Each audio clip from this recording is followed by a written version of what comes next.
this one's wife. It's 2 centimetres, or she'll melt down. Hello, I'm HG Tudor. You may have found that an intriguing title, and you're wondering, what on earth is it referring to? Surely it can't be the Prince of Pink Pancake with a 2 centimetre stubber. That would be an absolute disaster.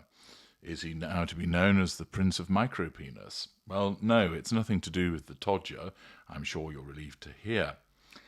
You may be familiar with a publication called Pop Bitch. It's a British celebrity and music news publication. It's known for its weekly email newsletter that delivers insider gossip and scandalous stories, often in an irreverent fashion, and focuses on the eccentric details of celebrities' lives. It's been going since 1999.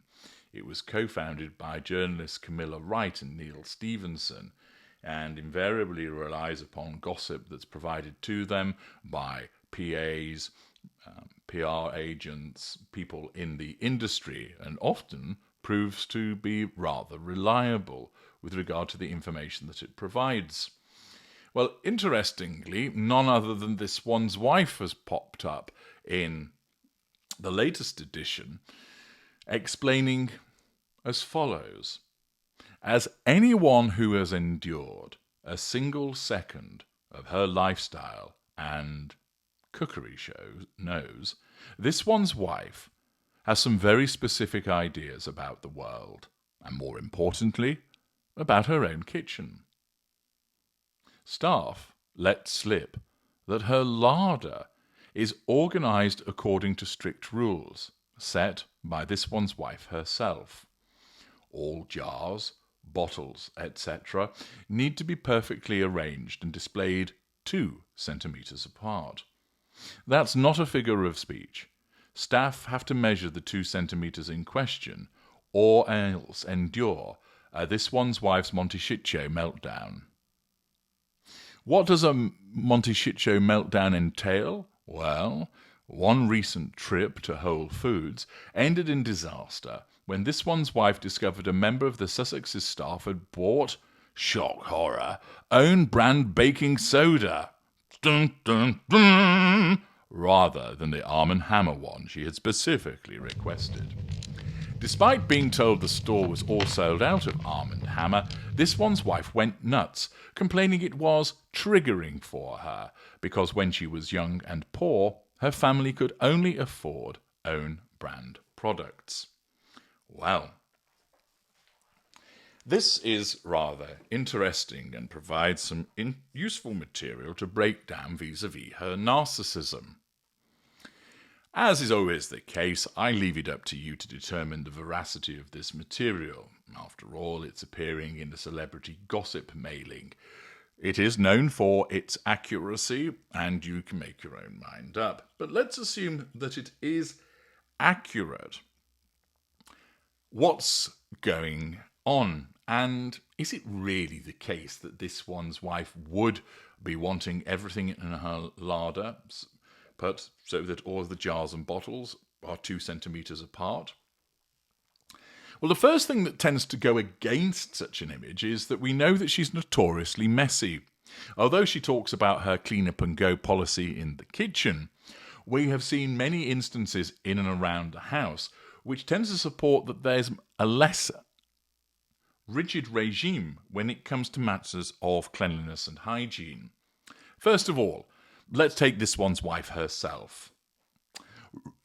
Often surrounded by a funk, there was certainly an unusual smell about her on the occasions that I had met her, particularly in a formal setting. It's also the fact that her hair is often straggly and is unkempt, her clothing doesn't fit, and often is unironed, heavily creased, which tends to show a rather lackadaisical approach to being presentable and ordered. Photographs around the purported Monte-Shit-Show mansion have shown items where perhaps a little more care is required. For instance, suggested that feces have been spotted in pictures and that vines haven't been cut back or they've died, etc. That there are some aspects of the house that require improvement and some kind of maintenance works. The children, particularly Lilibet, often appears in her pyjamas with hair unbrushed, and consequently, whilst we don't see pictures of lots of toys strewn across the floor, the nanny presumably picks them up, this one's wife, despite claiming that she has a freakish eye for detail, is not necessarily known for somebody who is being particularly exacting. She likes to present an image of being exacting because she believes that she's perfect, but the reality invariably doesn't measure up to that.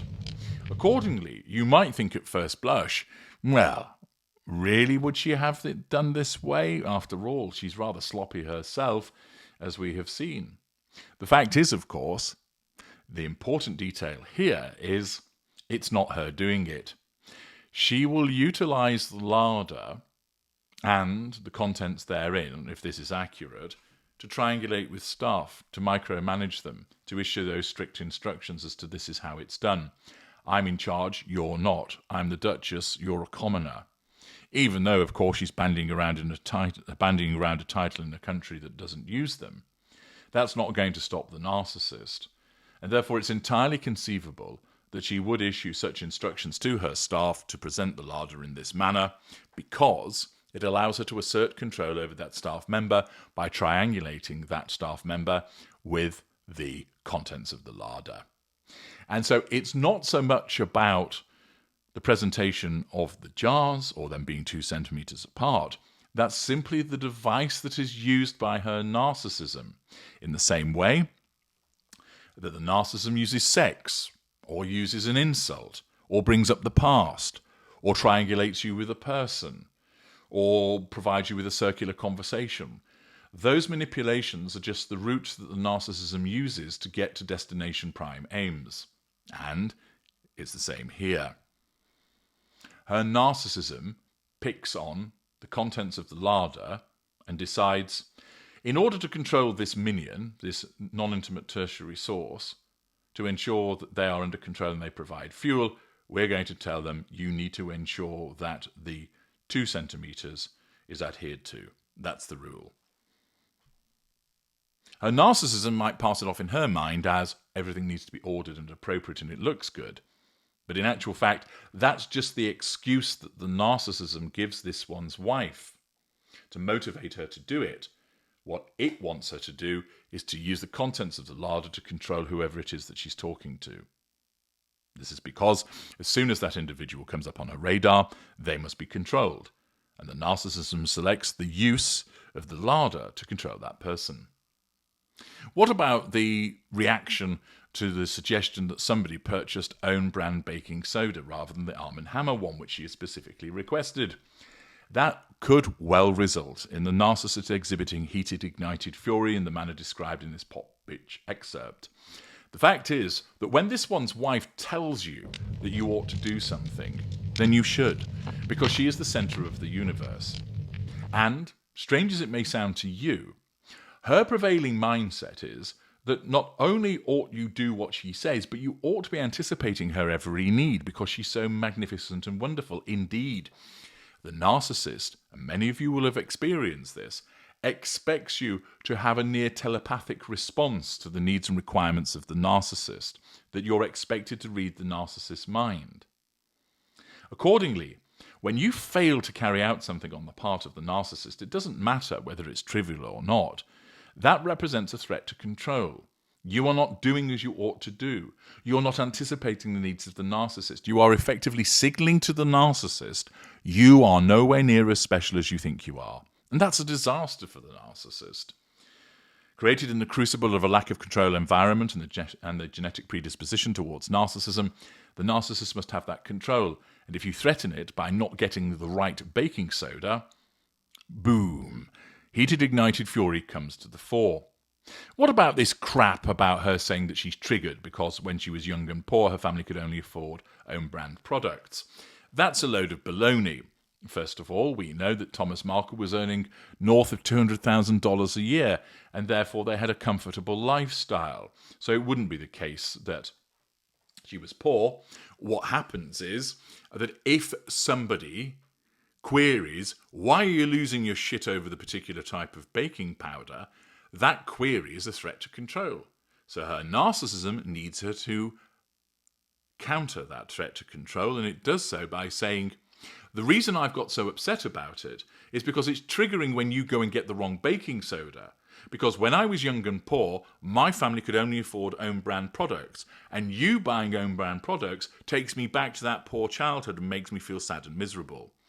Accordingly, it's a pity play utilised to nullify the threat to control by querying why you're getting so bent out of shape about the type of baking soda. On another occasion, she could turn around and say, that baking soda is inferior and I only use superior products for my superior baking.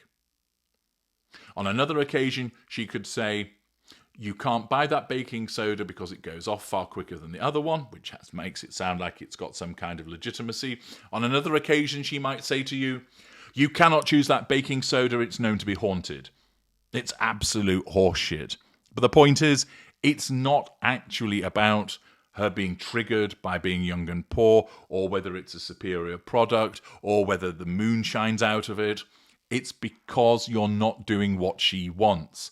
And therefore her narcissism causes her heated, ignited fury to come to the fore and causes her to think in a particular way to motivate her to nullify the threat to control posed by failing to do what she requires and possibly thereafter querying why she's got so upset in the first place. Once again, understanding this one's wife's narcissism is the key to knowing why she speaks as she does and behaves as she does. All the questions about why does she do this, why does she do that, they can be answered through my work. It's all about her narcissism. And I have been consistently explaining this for a long time indeed, way before the Johnny-come-latelys turned up and started talking about her narcissism. I pointed it out years ago and have provided a wealth of material that demonstrates that fact. You want to understand why this one's wife behaves as she does? Access my work. You'll learn loads about narcissism, and you'll also understand why she seems so fucking weird. I'm HG Tudor. Thank you for listening.